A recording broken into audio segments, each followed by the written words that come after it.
Hello, we made it through day one. So it's been a great day so far, and I'm looking forward to many more days to come. So I want to go over this information for parent night in this video so you can watch it beforehand and then come on Thursday night with questions. So, parent information night is on Thursday. It starts at 5 o'clock with food trucks here at the school.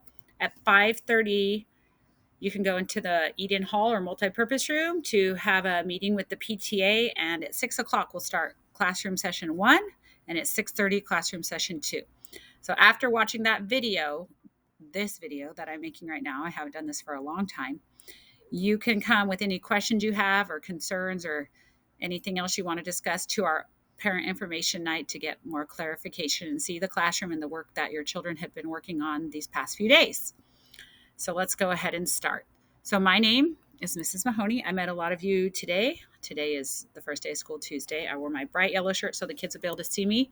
They all did a great job. Everyone seemed to have fun, and they're very excited for the school year. So here's a picture of my family. This was the earlier one, and this one is the more recent one with Drew, but he's now in TK. I need to update this, but I didn't have any pictures on my computer at school. So I love Manchester City soccer team and LA Galaxy. I've already made a few soccer friends in this classroom. We love Ronaldo and Messi together and a few others. I like Target, Trader Joe's, Costco. Going to the beach is my happy place. My family loves exploring downtown LA, and I just think San Diego is the best city ever. I like eating acai bowls. I love Thai food, and In-N-Out is a family favorite. And I love to read historical fiction anytime I have some free time. All right, so now you know me a little better. I know a lot of you from siblings, but I'm super excited to get to know all of your children and your families. So here are some classroom expectations. Our biggest emphasis is on the Todd way. We have the 4 principles: be safe, be kind, be responsible, and be respectful. And everything we do centers around those 4 words. So when the children make good choices, we point out what word they have chosen to follow. And when they make bad choices, we point out what word they've chosen not to follow, and then we work on that. As they do this, they earn PBIS rewards or tokens, and that allows them to go to our class store where they can buy treats, prizes, pencils, coupons, special privileges like lunch with the teacher, wearing no shoes for the day, being in charge of our Go Noodle. They love when we have store time. We have fidgets, punch balloons, dinosaurs, everything that kids have suggested they want, and the prize box seems to be there. Now, I never punish and take away recess. I don't feel recess is a privilege, or it is a privilege. So I'm saying that all wrong. Recess is not a privilege, it's a must.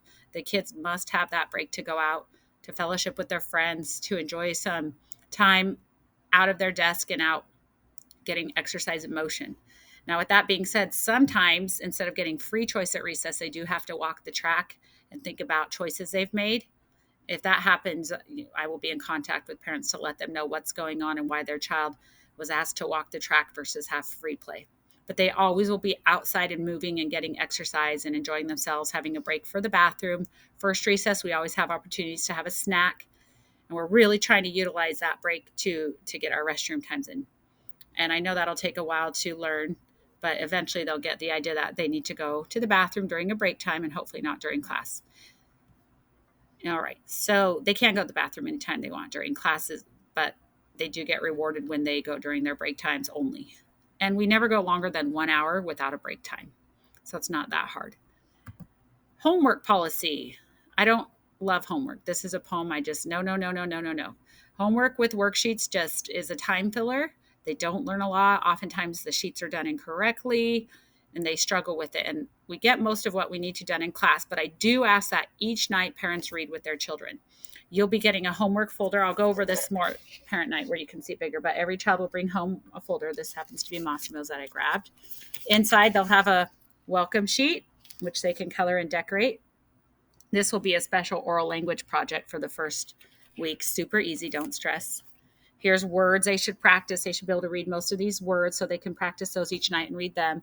This is where they'll track miles they're earning for 100-mile club. This is where you'll write down all the books you read through the year. When they hit 100 books, they get 100 tokens for class store, and then they can start over. So you just keep track of every book you read here. Don't just like put a check there that a book was read. Write down like Hop on Pop, Green Eggs and Ham, I Am Somebody Special. Whatever book they read, write the title of that book.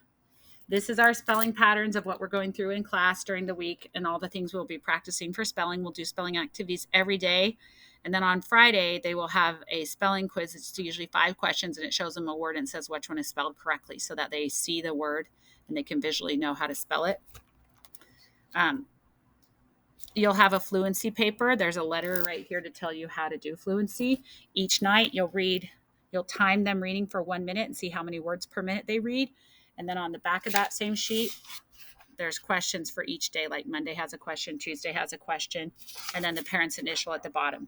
This sheet is due Friday, and this is where they will receive this grade. So they should have this folder with them, or they can take it home and leave it at home and then bring it back Friday or carry it with them. But papers will come home during the week and they can keep it in here.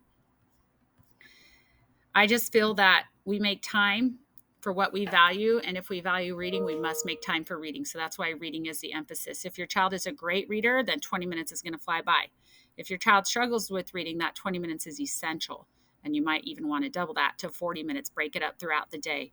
Read in the car, read in the kitchen, books on audio. Just hearing reading will help them become better readers. Read at appointments, read at soccer practices, read at siblings practices. Read, read, read. Don't take the weekends off. Just make it a daily habit to read. And this is just a visual. If children read 20 minutes a day, this is how many words they'll read in a year. And you can see as it goes down, this is 5 minutes a day and only 1 minute a day. I mean, 1 minute is better than nothing, but we really want to shoot for that minimum of 20 minutes a day. And I will be sending home a book order if you need more books. I have books all over my classroom that children can borrow. We'll be doing take-home book bags that I'll be sending home notes with. And each week, if they choose, they can take home a bag of 10 books with various authors in them that they can enjoy reading. So again, read, read, read. In the car, in the waiting room, at a siblings practice, in bed, in a closet. Make it fun for them. Outside, standing in line. Probably not in a pool because we don't want the books damaged, but you get the idea. No excuses. You can always find time to read. So with that, onto our grading scale, if they get above a 90, they get an outstanding, 90 to 100. This is second grade. We're just laying the foundations. This is one of the biggest years before they jump to complete independence with their work. So 90 to 100 is outstanding. You're doing great job. S plus, still a great job. That's 80 to 89. The S is right at grade level, 70 to 79. You're doing just what you need to. 60 to 69 mean you fell a little bit short, probably have a few things we want to practice. And then this is where we need to be concerned. Anything that's below 60%, that would be an N, which means that they definitely need more time, need more practice, and we got to be working on that. So check out your graded work that comes home. You can go over questions with your children. Ooh, I just scrolled through really fast, so I guess it's time to move on. So this is a picture of Deputy Carrillo. He comes to our school. Safety is one of our top priorities. All threats are taken seriously, so please talk to your children about how to express their emotions appropriately, especially when they're strong emotions. And here's a hotline and an email, so you'll always have this slide deck with you to have access to that if you need it. Our school dismissal, you probably have learned after this first week, we go out the main gate by the office. Those older siblings go out up on Mayhew Canyon. They can walk down if they're in 5th and 6th to meet their siblings. Kinder dismisses out of that gate, but a little bit earlier. We all arrive in the front. Main gate is where we have arrival. Library gate exit would be for first graders. So if you have any questions with that, let me know. Miscellaneous stuff, birthdays. We're just going to keep it simple. I always acknowledge the kids in class. They get a sticker, a pencil. They get to pick like the song of the day. We cheer and sing to them. If you want to bring in a treat, it needs to be a goodie bag that they can take home.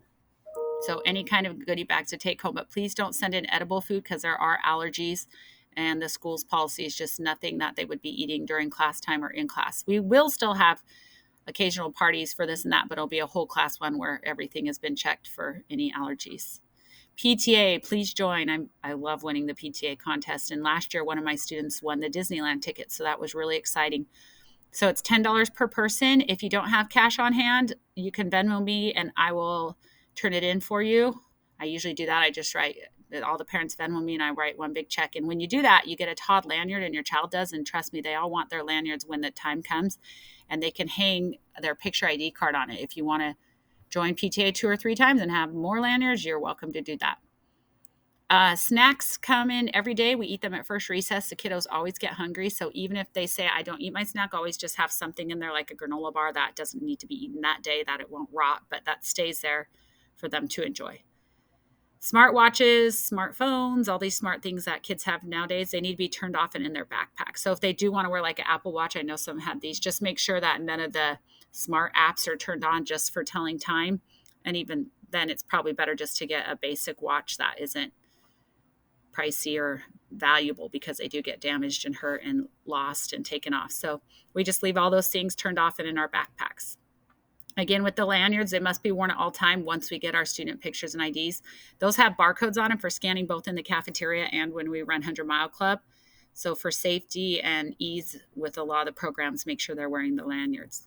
Please label everything. You think, my child won't forget that. That's their jacket. They forget, and they forget the most basic stuff. So anytime you have a backpack, a water bottle, a jacket, please just take the time to take a Sharpie and write their name on it. That helps out a lot when we're trying to figure out who item is there.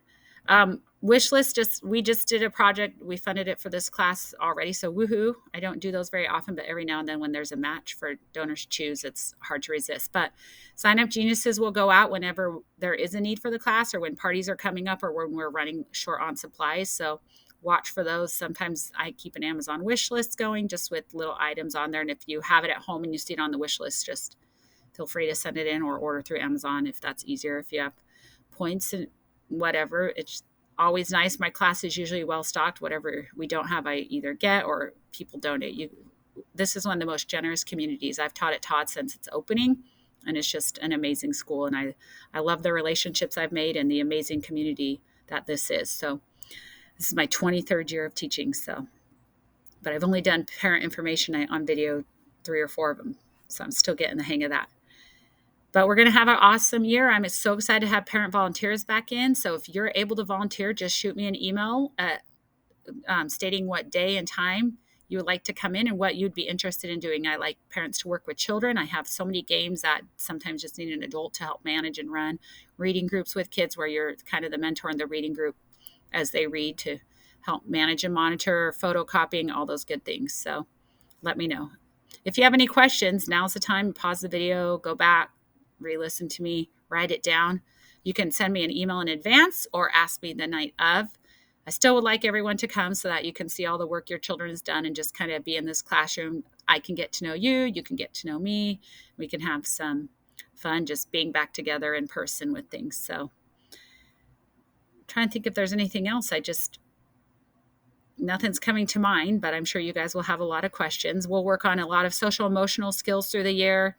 I feel like this is the year where children really become accountable for their behaviors and actions, and they'll push the limit, but they also are quick to learn what's accepted and not.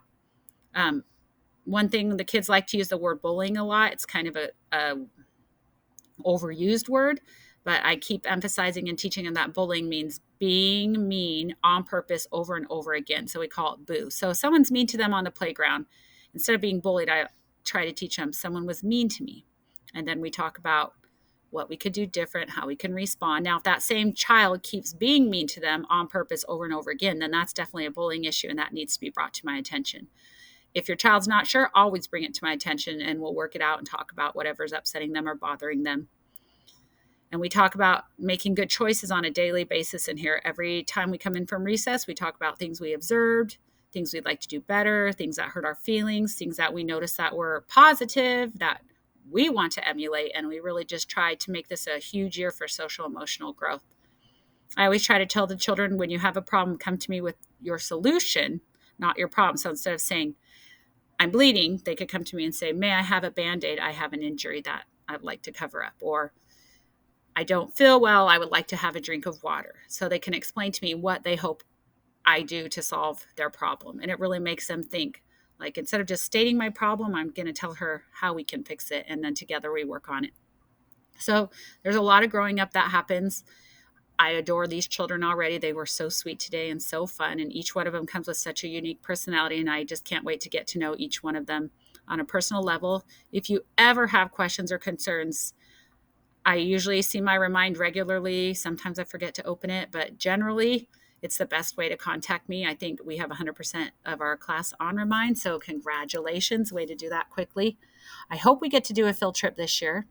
I will let you know more as I find out, but if you'd like to volunteer, I do know you have to fill out the volunteer paperwork and do some fingerprinting, but it's not too hard. And some of you, I'm so excited to have you back because you volunteered for me before.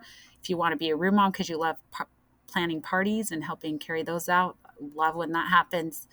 So we just have so much fun ahead of us, and I love second grade. Every year I think maybe I should try something new, but nope, this is where my heart is. So for now, this is where I'm going to be. So please, again, let me know if you have any questions. I'm here for you. I do have this wall behind me that says "We Are Family." I love it when kids bring in pictures of themselves and their families to hang up to really make this feel like we are a class family. We will have Student of the Week. That will be in their folders, and they will have one week where they are the highlight of that week. And there's a list of suggestions of items they can bring in. They usually just bring their favorite thing to show and tell each day. And on Friday, we write them a book of kindness and fill their buckets. So it's a great group of kids already. I can already tell there's just so much excitement in the air, and we're going to do a lot of learning. So hope you've hung in there this long. Please write down or email me any questions you have, and I will see you Thursday night. All right. Bye-bye.